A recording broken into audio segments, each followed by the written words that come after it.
You're listening to the Options Insider Radio Network, the home of the Options Podcast. For more quality options programs, visit theoptionsinsider.com or search for Options Insider Radio Network in your podcast provider of choice. Listeners can also access all of our programming through our mobile app available in the iTunes and Google Play stores. Select programs are also available via live stream at mixlr.com/options-insider. That's mixlr.com/options-insider. Don't forget to follow along with your favorite programs and submit your own questions for the hosts at twitter.com/options, stocktwits.com/options, facebook.com/theoptionsinsider, or via questions at theoptionsinsider.com.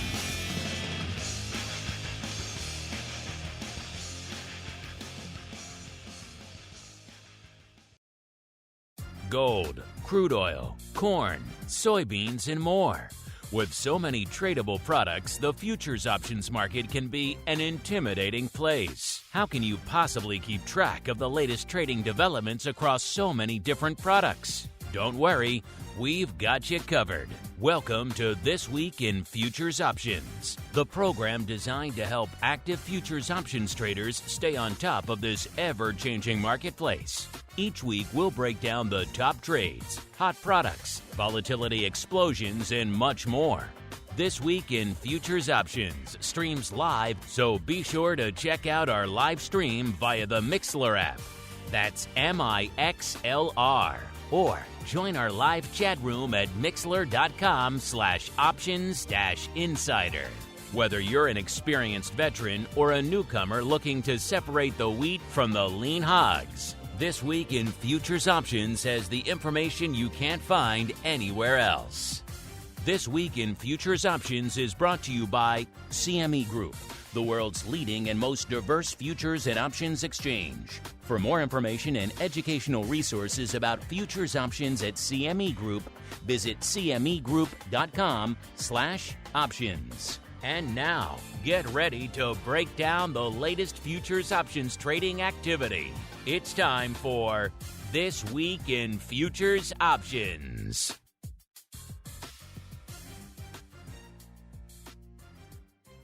All right, everybody. That music means we are back. It is Thursday. It is 1:30 p.m. Central. It is 2:30 p.m. Eastern. Do you know what's going on in the world of the old futures options? Let's find out together, shall we? It is time for TWIFO, This Week in Futures Options. My name, of course, Mark Longo from theoptionsinsider.com. Back from the big FIA show last week. Back from the Southern studio.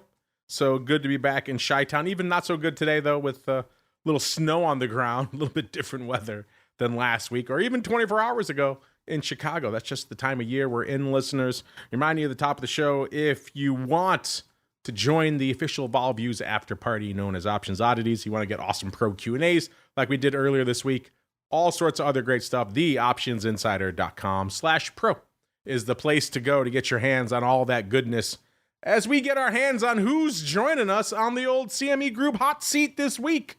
I'm pleased to welcome back on. It's been it's been exactly a month since I've chatted with this person. Seems like longer.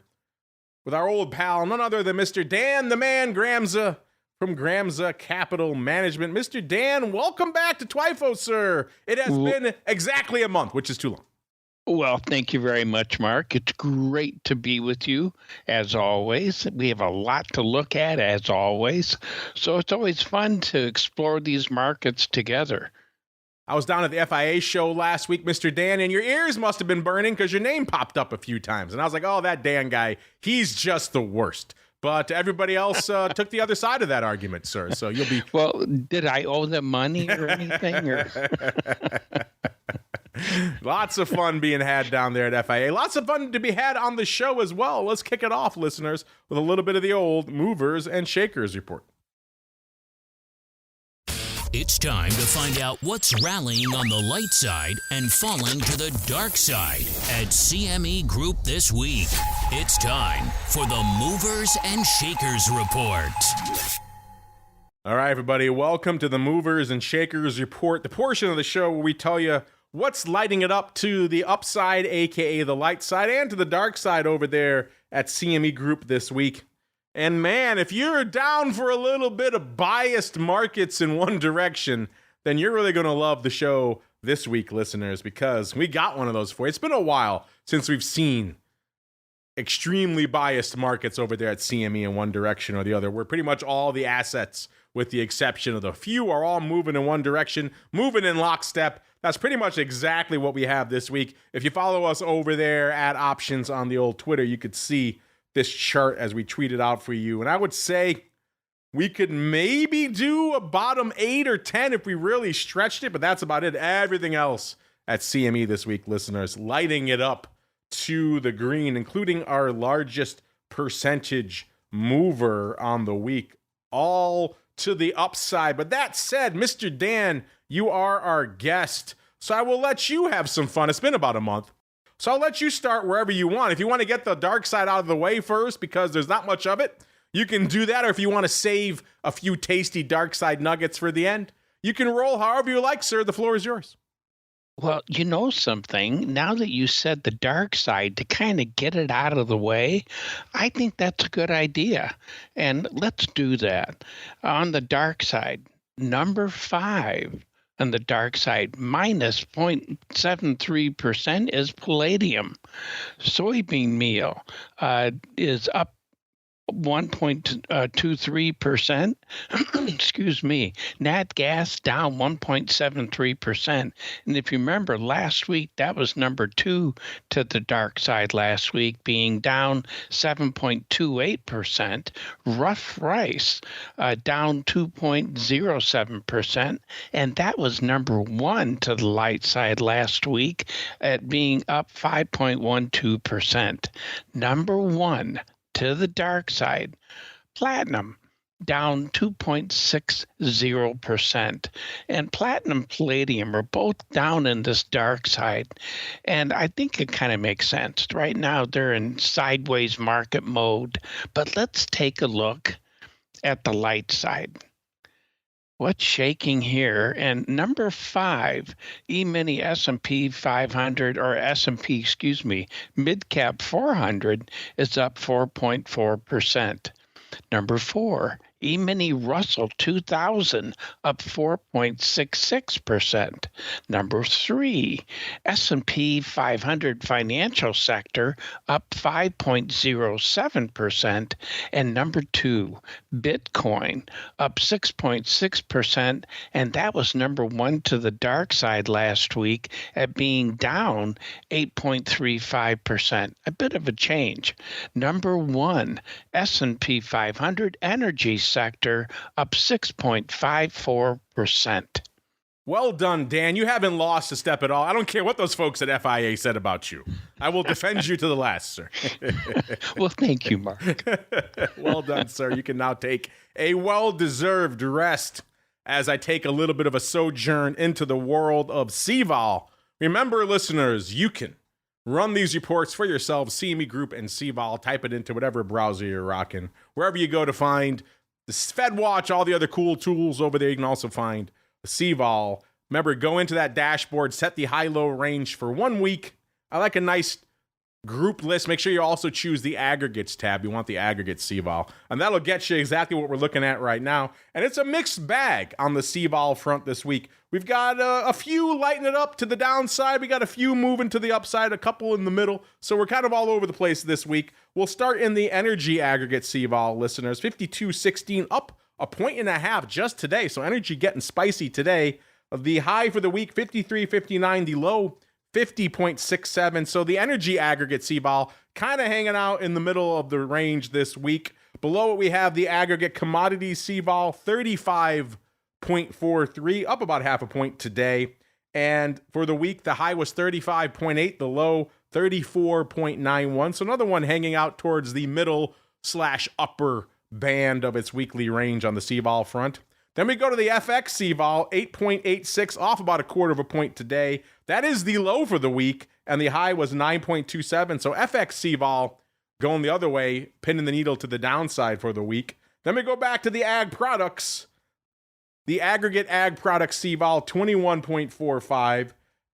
The range for the week, 20.69 to the downside, 22.18 to the upside. So hanging out towards the middle/upper portion of its band this week as well. Then our final three all pinning the needle to the downside. So again, we're kind of a mixed bag on the CVAL front this week. Let's go to the Treasury price vol first, 6.06 right now, off a third of a point today. So that's a pretty big move when it comes to the Treasuries. That is the low level for the week, the high 6.63. So giving up over half a point in Treasury price vol. That's a lot on the week.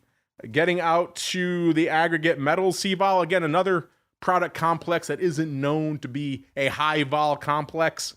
18.09 today, off over half a point, 0.56 just today. So again, metals vol coming back to earth today as well. That is the low for the week, the high 18.65. So both treasuries and the metals giving up over half a point in CVAL this week. Again, it was a Fed week, so not surprising to see some of that event risk come out of the market, but still, those are pretty decent moves.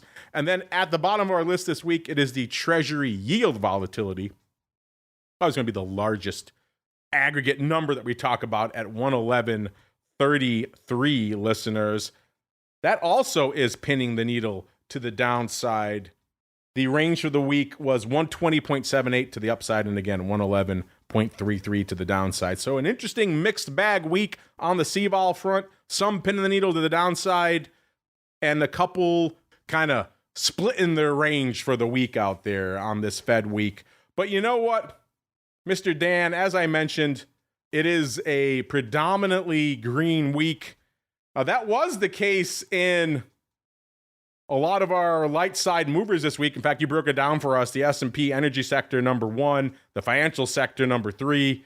The Russell, number 4. The mid-caps, number 5. It was a hot equity week. It still is a hot equity week, even though the worm is kind of turning right now. We saw a day starting off green today, now turning decidedly to the red. It does seem like a lot of the action, a lot of the attention in this post-Fed week, Dan, is turning to the equities. So I think we'll start there first.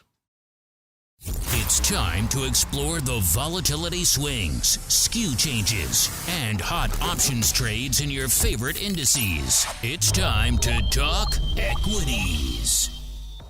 All right, listen, let's sink our teeth into a little bit of equities. Like I said, these have been rocking and rolling. You know where to go by now to find the equities. Kick it all off, listeners, as you're listening to the show, cmegroup.com/TWIFO, TWIFO. TWIO, TWIO should also work. That'll get you to our This Week in Futures Options reports.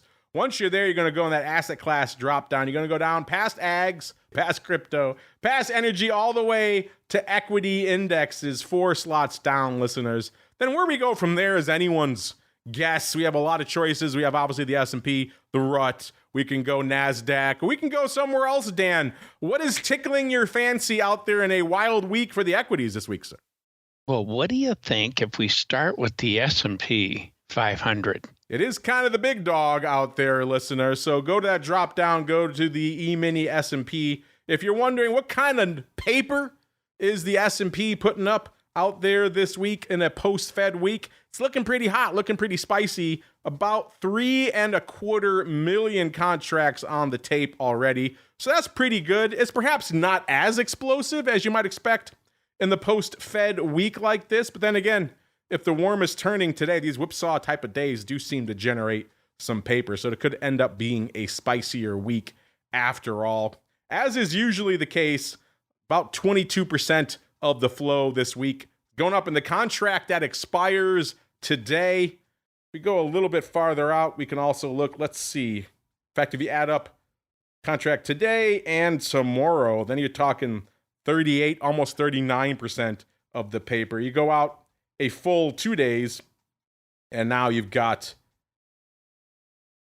about almost 50%, 49% of the flow. So again, that just shows you how near dated the S&P is these days. We broke down SPX and SPY on the option block earlier today. And it's around the same percentage, including all of their top 20 most actives were all expiring today.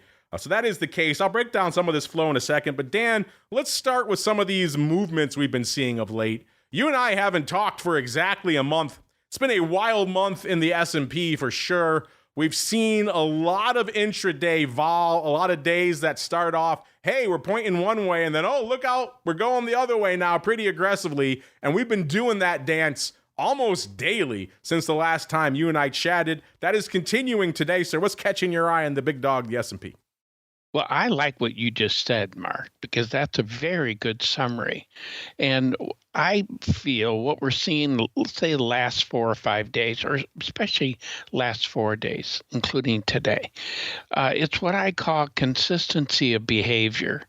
In other words, if you look at the S&P above 5730 for the last 4 days, whenever we've gotten up there, they sold into it. So we're not seeing a level of commitment right now in the S&P. What you'd want to see by now is, for today, for example, making new highs. But we get above 5750, and what do we see? We see sellers coming into that market. So that's what I mean by consistency. The market has been fairly consistent last few days of selling the rally. Now, let's look at the other side. If we get down to around 56, 56, they're buying the break. So they're on the other side of that. And what we end up having is a sideways market. We're not seeing dominant behavior on the buy side or the sell side right now in the S&P.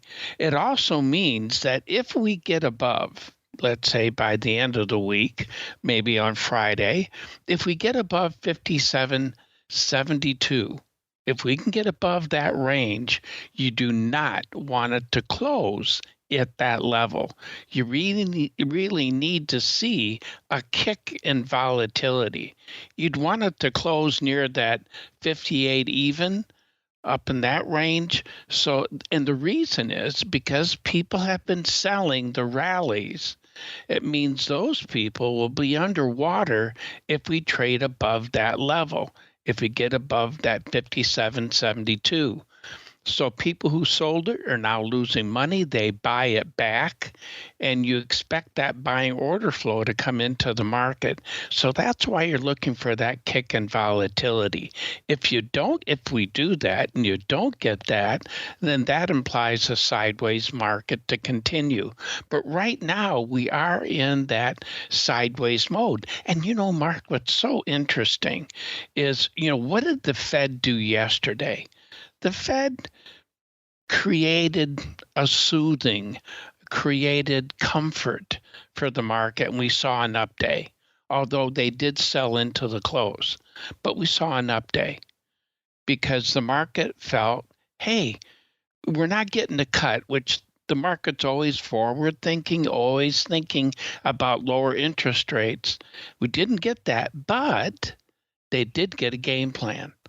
Fed said, well, right now we're not going to do anything, but we are going to monitor things.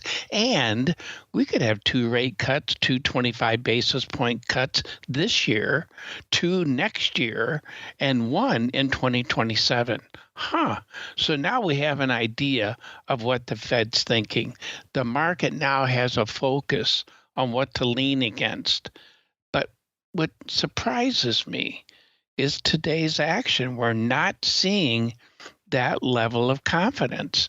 We should be above 57.70. If the market says, okay, this is good, let's get the job done and let's go, we're not seeing that.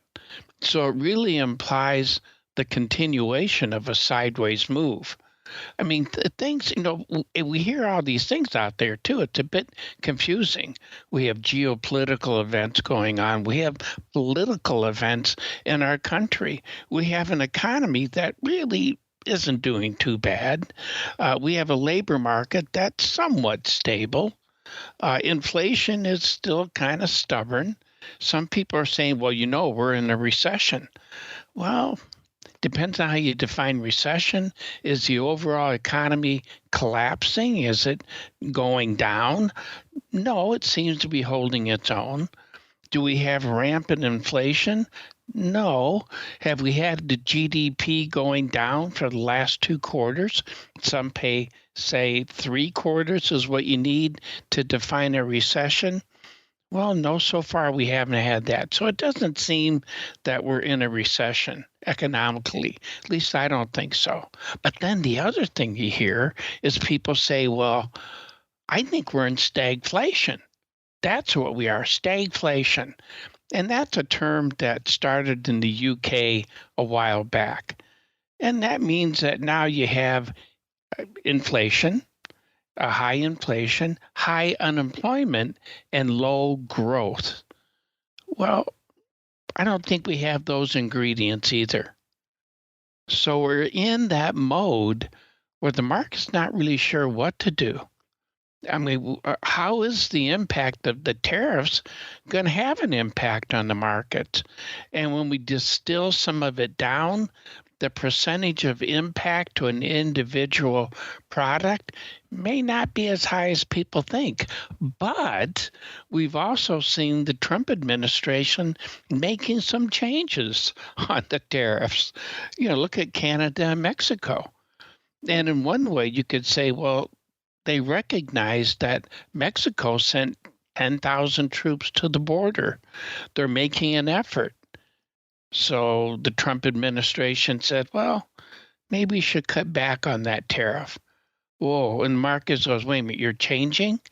The market wants a degree of comfort of just having consistency in terms of what's going on.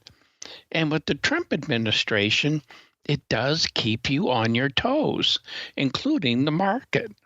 So I think this ability to have a change in terms of what the political attitude towards tariffs are keeps that uncertainty out there. And I think the bias for the S&P is for a move to the upside. But right now, we don't see support for that. We see this sideways market. So I think the environment here is really interesting in the S&P. So I'm really curious, Mark, about what you're going to tell us about what's happening on the option front. That'll probably give us some insights here. I'm curious as well, Dan. So let's find out together, shall we? The S&P, the E-mini S&P options are such a beast to come to grips with in a 45-minute to 1 hour show. We could probably do 3 hours just on all the flow. I mean, it's over 3 million contracts. It's kind of insane. And then once you start filtering out the noise, and it's getting louder and louder every week, listeners. I know I complain about this all the time, but some of the size and some of this, as I put it, nonsense, the noise trades, is just ridiculous. Like, I'm looking right now, and this is yet another week, even with all this wild stuff going on, that the put bombers are uniting for a ridiculous amount of size. Just today, the biggest print, 100,000 of, actually 80,000, I take it back, 80,000 of the 4,800 puts. Like I said, listeners, you've threatened 5,700 earlier today in the S&P. So 4,800 puts, a good 900 handles out of the money. They traded for a nickel, if you're wondering, 80,000 times this morning. Also 100,000 of the 4660s. I'm guessing those might have been against 55,000, maybe 1 by 2 of the 46 halves. But you're talking there already. You're talking already almost 250,000 contract. That's more than gold might do in a given week. And there's tons of that in month after month and week after week. I mean, it's crazy. If you want to see going out next week, people are put bombing on the 48.75 puts. If you're wondering what they're getting for those, they're expiring next Tuesday. They got a whopping 20 cents for those bad boys. Maybe you could see why some folks are just backing up the truck. I mean, people are clearly tying up a lot of margin in this strategy. But you think, after, the last decade or so, too, this was the hot thing when I walked on the floor of the SIBO. But you think some of this might have gone the way of the dodo, but apparently not, Dan. How about you like the 46 half puts? I was just talking about those. What are those trading for? They traded for 40,000 times. These are expiring on Monday. They'll got a nickel for those bad boys as well. And then for good measure, let's go out to this actually expiring today. These are 0 days. 48 quarter puts. They got a nickel for these. That's wild. They traded about 20,000 of those out there as well. So you can see there are nickels to be picked up apparently out there. If you don't mind tying up a hell of a lot of capital and putting on a hell of a lot of downside risk in some of these bad boys. Let's get out of some of that, shall we? Let's get to some of the, like I said, nearly half of the flow expires in the next 24 hours, really. So let's look out there, because if you're ignoring that, you're ignoring everything that's going on. I was talking earlier about the 5,700 calls that traded in SPY and the SPX this morning on the option block, and saying they traded, I saw some prints as high as $11 and change, and paper was buying some of those earlier this morning when we were north of 5,700. Like I mentioned, we have turned to the dark side now, even though it seems like maybe we're rebounding a little bit. The Dow just turned green on the day, so maybe 5,700 is back in the offing. Somebody hopes that, because about 4,000, Dan, of the 5,700s expiring in a day traded today for an average price of $14.16. So there obviously were some sales in that, but folks are buying upside. 57 halves, that seems like a long way to go in 24 hours. But then again, we've seen wilder things. We traded about 3,300 of those today as well for prices around $5.50. So if you do that math, obviously you're talking a little under $9, about $8.50 vertical, if that was the case. So maybe you like that a little bit better, but still, we've got to really recover aggressively here in the second half of this session, or certainly by tomorrow's expiration, to make those bad boys make some sense. How about you like a little bit of downside? Somebody has the 5,600 puts. They traded about 6,000 contracts just today. Price is around 6 3/4, listeners. 5,600 again.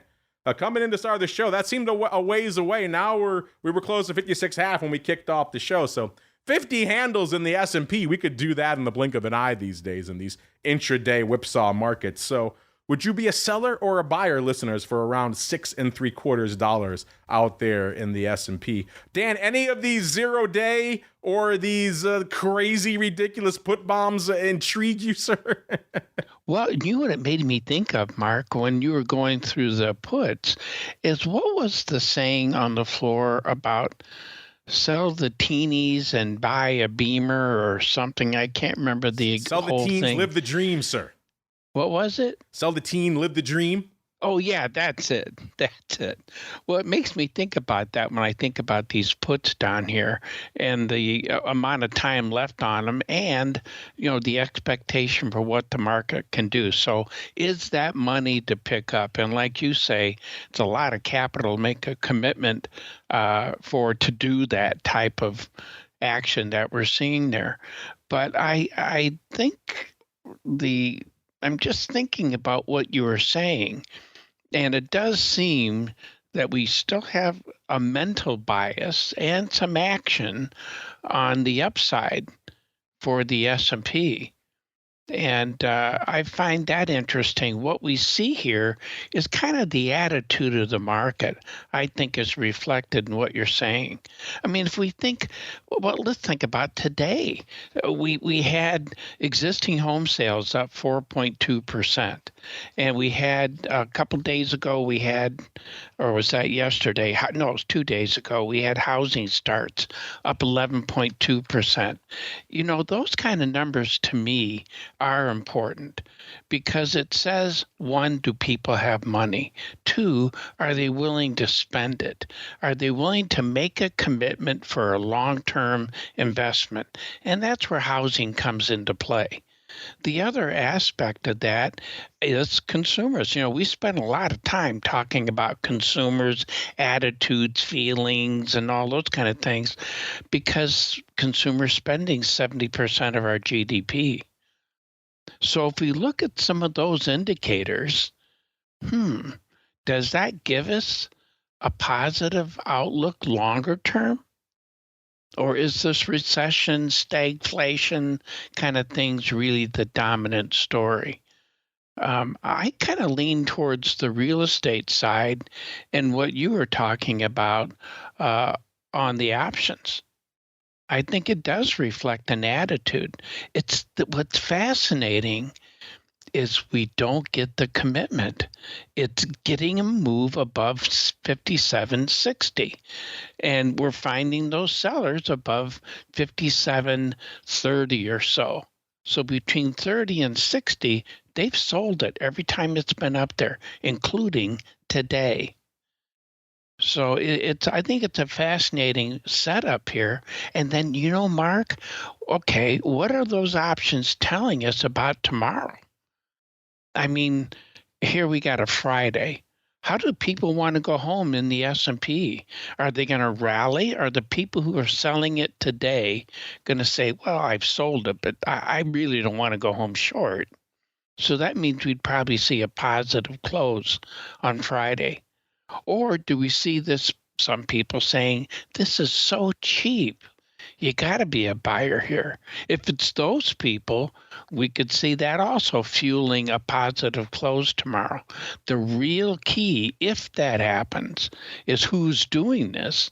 And I think Monday and Tuesday of next week could give us some insight in terms of who's driving that. Do we see that confident close going into the weekend, or are we going to stay neutral like we're seeing right now? We could spend the rest of the show talking about wild equity paper. You like the 20,000 calls in the NASDAQ expiring tomorrow, Dan? They traded for wild prices, $30 to $60, 3,000 Wow. times. I mean, there's wild stuff all over the place in this market, Dan. But I think we already spent half the show just talking the S&P and a little bit of equities. But Dan, I will let you as our guest choose where we go next, sir. What other complexes and products are drawing your fancy this week, sir? Well, this equity market really is interesting. How about, hey, wait a minute, we talked about energy. So shall we go to crude oil or nat gas and see what's going on in that sector? All right, listeners, to the wild world of energy we go. It's time to tap into the deep options well of black gold, Texas tea, nat gas, and more. It's time to talk energy. All right, listeners, go into that drop down, pop out of equities. I know it's hard in a week like this. You're only going to go up one slot, though. You're not going to go far. And then you have your pick of products in the energy product family. Maybe you want to go crude oil, WTI. Maybe you want to go nat gas. Looking at our movers and shakers, nat gas, number 3 to the dark side. Actually a quiet week, only off about 1.75%. Compare that to last week, off over 7.25%. But then again, that shows you there's not much dark side at all to be found. So 1.75% gets you into the bottom 5. To the light side, there was so much green, it's hard to find our old pal WTI in there or other energy products. But the S&P energy sector is leading the dance this week, up 6.54%. So clearly energy in the focus. Mr. Dan, where do you want to start? You want to go WTI? You want to go nat gas? What's catching your fancy, sir? How about WTI? Because there's some stimulation in that market today. All right, listeners, you want to get stimulated? Let's go out to WTI right now. Listeners, go into that drop down. Like I said, pop out one slot above the equity indexes, and you're going to go into crude oil. And of course, WTI is your huckleberry there, hanging out at a 68.13 right now. So obviously below that magical, mythical 70 handle that everyone was paying attention to. Gaining a little bit back this week, up about 1.25 handles or nearly 2%. That's, of course, since Monday. If we go all the way back since our show last week, there's so many here in the green list, I can't even find it. Heating oil is up 4.38% since last week. Yeah, I can't even find it. WTI is buried in this list. There's so many green. I'll dig maybe while Dan is talking out here. But is it a action-packed week in WTI? It's decent. It's not threatening 600K or even a million. It's a little bit north of what we'd expect for a normal week. 481 on the tape right now. So again, that's respectable given this week. And Dan, you said things are getting exciting out there in the world of crude oil. What's catching your eye, sir? Well, I think what you were saying first about the activity in this sector makes total sense, because if you look at the last couple weeks, we have really been in a sideways market. If you look at 65 on the downside, and on the upside, you're around 68.30 or so in that range. And that's where we've been. It set that up. It's what I call containment shadows, or a sideways neutral type setup occurred back a couple weeks ago. And we've stayed consistent since then. Every time we get towards that 68, 20, 30 range, it sells off. If it breaks down towards 65, it bounces back up. And we've stayed locked in that range. Now, what I find interesting is crude today. We're seeing so far, we're not done yet, we're seeing a change in attitude. And what we're seeing is a fairly strong move so far. And we're around 68, 16 or so in that market. And so far we haven't gotten soft. We haven't backed off. That's what we've done the last 4 times we've been up here. They've sold into it. And so far they're holding on to it. But, we have the stimulation I was thinking about is what's changing potentially on a global basis.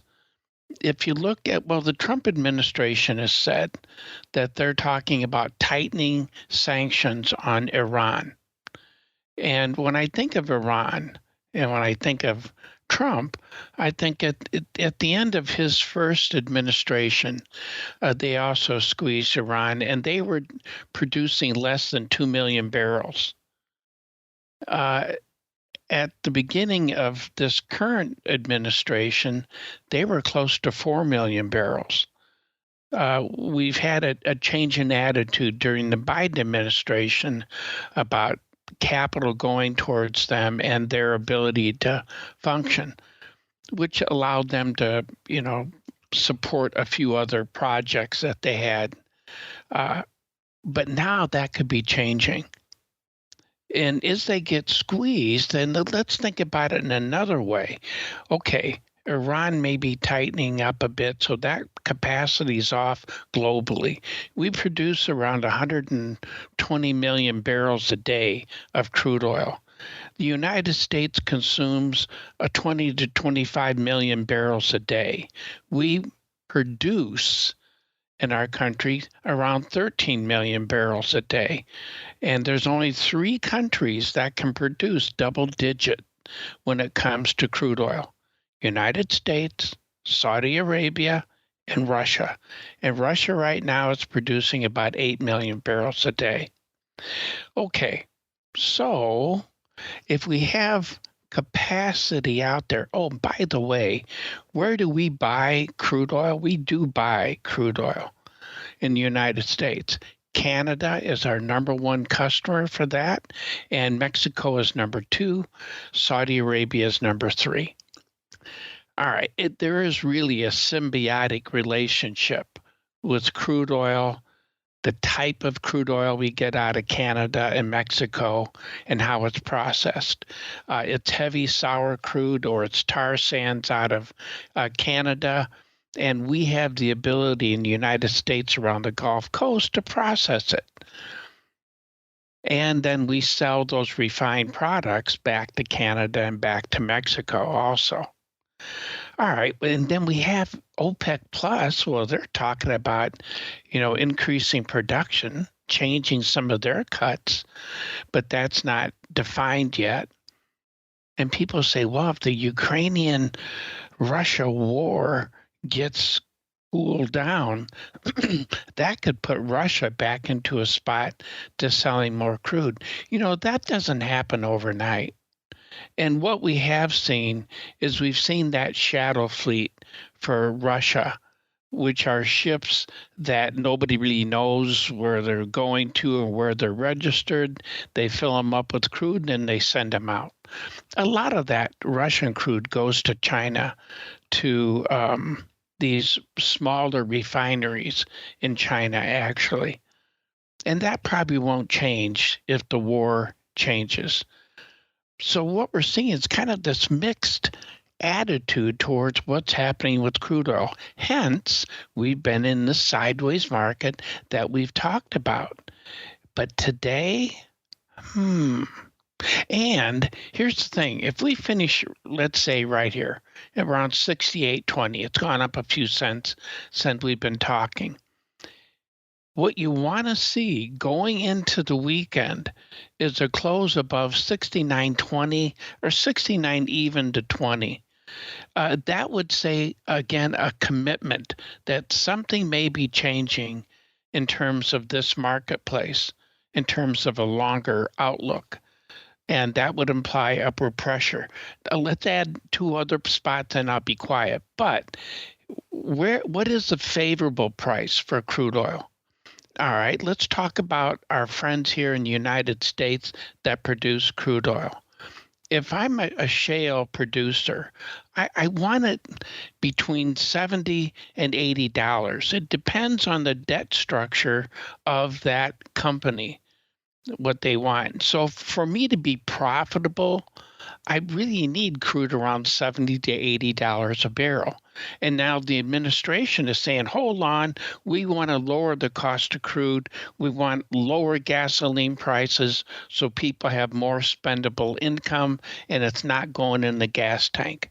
So we have a bit of a tug of war there in that regard. So 70 to 80 is kind of the sweet spot.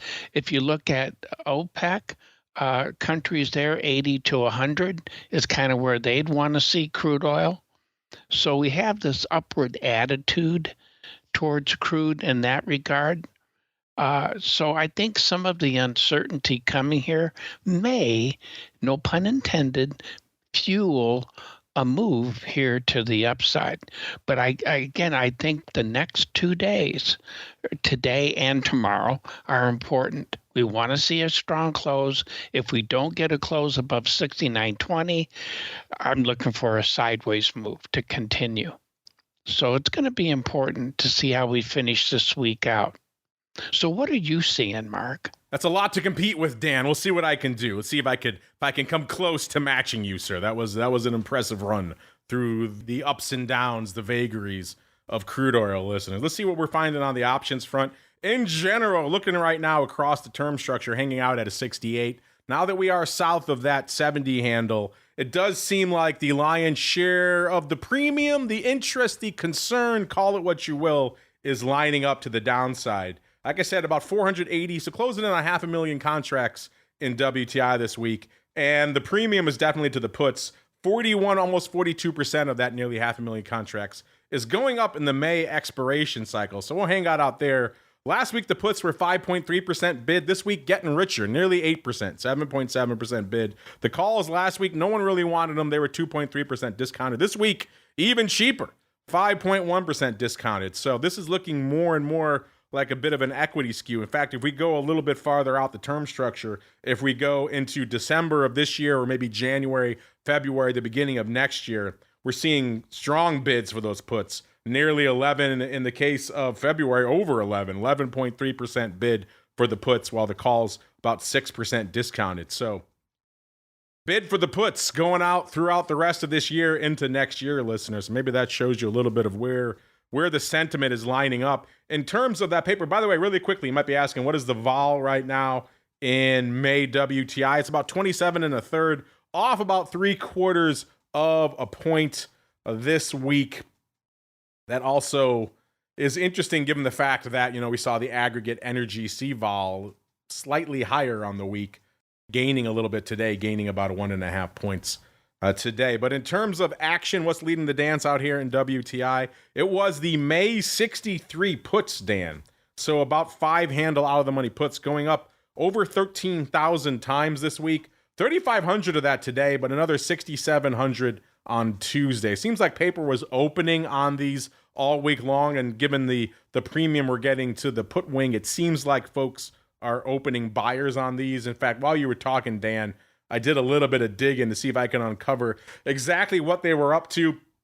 We had about 13,500 of the 63 puts going up this week, 8,700 of the 65 puts, and about 8,000 of the 61 puts. So it looks like some straight put buys and some put spreads. At least that was my suspicion, and that does appear to be the case. We have the 63-61 put spread going up a couple of thousand times just today, more throughout the week, going up for prices around 1/4 from 23 to about 27 cents. Looks like paper was definitely buying that one. We also had the 65-60 put spread. Again, those 65 puts were number 2 out there this week. That traded for about 70 cents. Again, looks like paper was buying those. So, listeners, are you in for a little bit of May downside in crude oil? Maybe 65 strike or below. That does seem to be where folks were lining up. If you want to go a little bit farther out and you want to go a little bit maybe both in the time and also in the put strike chain,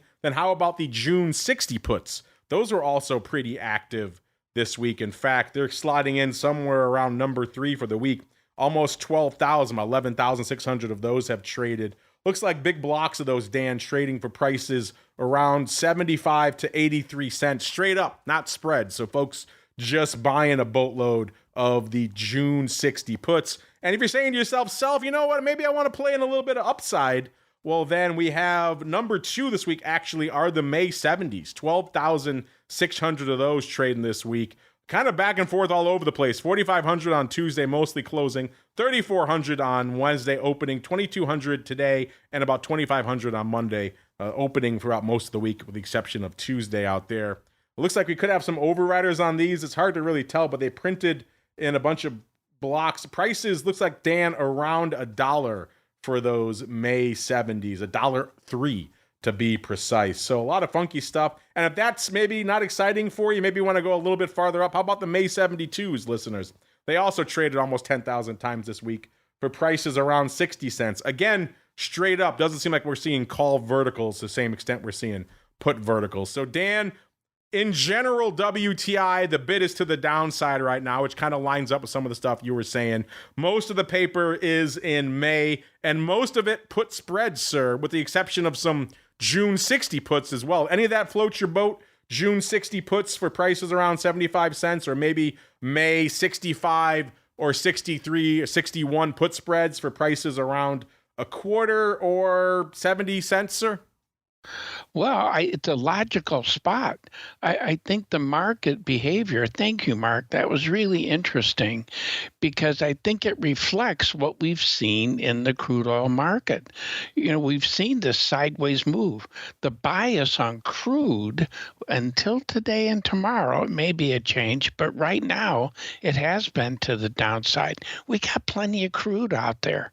And what we don't have is the full participation of the world's largest buyer of crude, excuse me, and that's China. You know, their economy we've seen some signs of things improving. They're not there with both hands to buy crude. We're not seeing that participation. So it's nothing, it's reasonable. If you look at crude over time, now I mean the last 6-8 months, we're at value. We've spent more time between $65 and $69 than we have any other price level. We've been higher, we've been lower, but basically the bulk of the time we're right here. So it's fairly valued. Below 65, is that cheap? Yes. Would you expect further movement down? Yes, but I'd be guarded about that. And I'm saying that because of the fundamental drivers. We don't have a shortage. We don't have demand that's been soaking up the crude oil that's out there. That's why the OPEC plus cuts have stuck. We just don't have the demand to pick it up.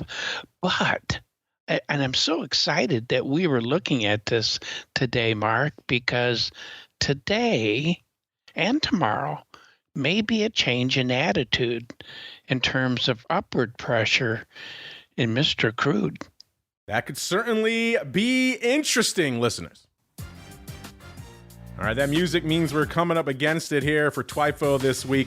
Some of you might be saying, hey, man, talk about crypto on the show. Bitcoin coming in hot this week at number 2, pretty close to tied with number 1 with the energy sector, the S&P, 6.16% to the upside for Bitcoin this week. And also some big developments in the crypto complex at CME this week. I was just pulling up some numbers here really quickly while Dan was talking. We've lamented before, not a ton of volume in these, and that kind of is the case. The big Bitcoin contract out here this week, listeners, doing less than 1,000 contracts, 922. That's not bad for Bitcoin, all things considered. The micro doing a little bit better, 3,500 out there right now. Looking at the micro and the big Bitcoin contracts, though, kind of interesting stuff setting up from a skew perspective.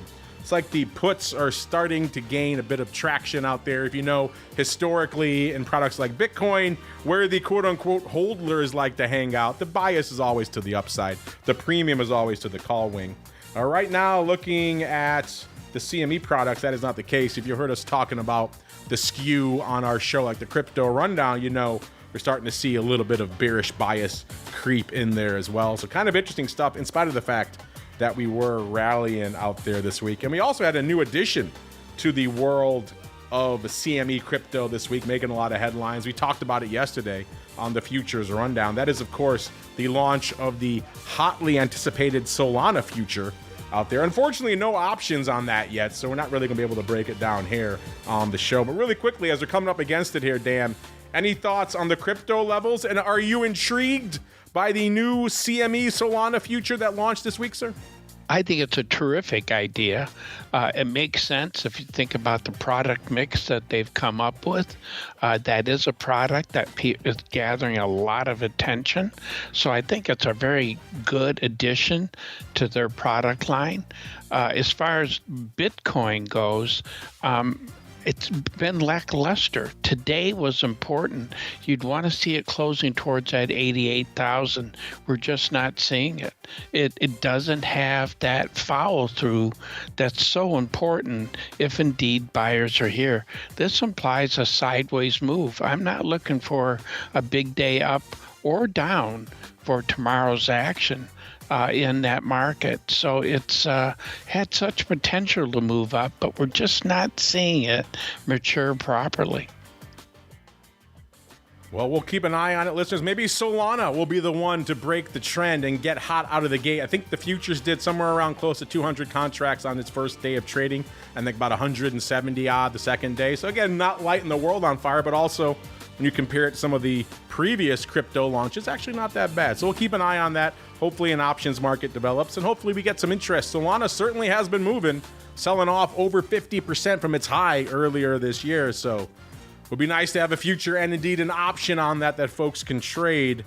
So intriguing stuff. We'll keep an eye on that. But Dan, that music means we've come to the end of another awesome rundown through the world of futures options, mostly because you're doing yeoman's work yet again, sir. But before we go, sir, if folks want to check out more of your analysis, where should they go? What should they do? Well, I do have a website, dangramza.com. There's a free video posted every day that covers the futures markets. I look at 22 markets, and I'll grab different ones for the free video to go over and talk about what's happening and what we expect tomorrow. And you'll see different reference prices, red and green lines, which represent buy and sell levels. These are not buy and sell recommendations, just ideas that I want to share. You can go back over 10 years to look at previous videos. So you could say, all right, what was he saying when this happened? And you could go back to that date and see what happened and how I responded to it. There's also a course there and a more advanced video, but the free one is a place to begin. I think if you've never looked at futures, a place to start is watch them. Get a feel for how they behave. And they may surprise you. They may not be as crazy and as volatile as we think of, especially when you look at some stocks that we deal with as well. So that may be a resource to take a look at.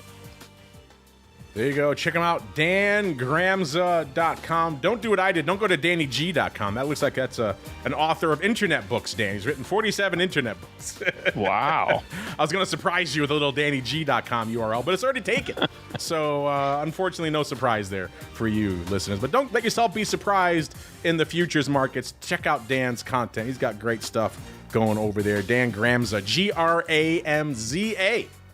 Gramza.com, the place to go to kick the tires and light the fires. And you know where to go to check out all these reports. You can do this analysis that I was doing during the show whenever you want. Just go to CMEGroup.com/TWIFO. Maybe you're intrigued by some of those put spreads in WTI. Maybe you think all this put bombing in the E-mini is crazy. Maybe you think something else is intriguing. Maybe you're all in on lean hogs. Whatever floats your boat, it's there for you. CMEGroup.com/TWIFO. That is going to do it for us on the network today. Back again tomorrow for the weekly summation that is Volatility Views. We'll break down the entire week from a vol perspective. Will our friend Mr. Loggins join us tomorrow? I guess we'll have to find out. Right now, the answer is no, but 24 hours is an eternity in the vol market. Then after that, one final time, we open up the doors and drop the velvet rope for the official after party of Vol Views, known around the globe as Options Oddity. Check it out for yourselves. TheOptionsInsider.com/pro is the place to get your hands on that. Coming into the end of March already, crazy. So get your name in the hat for the March Pro Trading Crate. Trust me, you want to win one of those at least in your trading life. The Pro is the place to go to do all of that. Then we're back again next week, all the way through to next Thursday. Another episode of This Week in Futures Options. Stay safe out there, everybody. This Week in Futures Options is brought to you by CME Group, the world's leading and most diverse futures and options exchange. CME Group's markets help individuals and businesses around the world manage risks and seize opportunities. CME Group offers the deepest and most liquid options on futures across all asset classes, including interest rates, equity indexes, foreign exchange, energy, agriculture, and metals. For more information and educational resources about futures options at CME Group, visit cmegroup.com/options.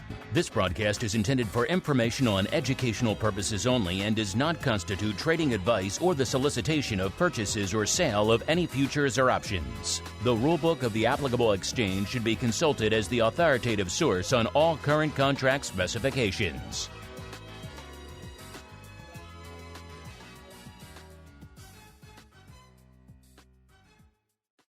You're listening to the Options Insider Radio Network, the home of the Options Podcast. For more quality options programs, visit theoptionsinsider.com or search for Options Insider Radio Network in your podcast provider of choice. Listeners can also access all of our programming through our mobile app available in the iTunes and Google Play stores. Select programs are also available via live stream at mixlr.com/options-insider. That's mixlr.com/options-insider. Don't forget to follow along with your favorite programs and submit your own questions for the hosts at twitter.com/options, stocktwits.com/options, facebook.com/theoptionsinsider, or via questions at theoptionsinsider.com.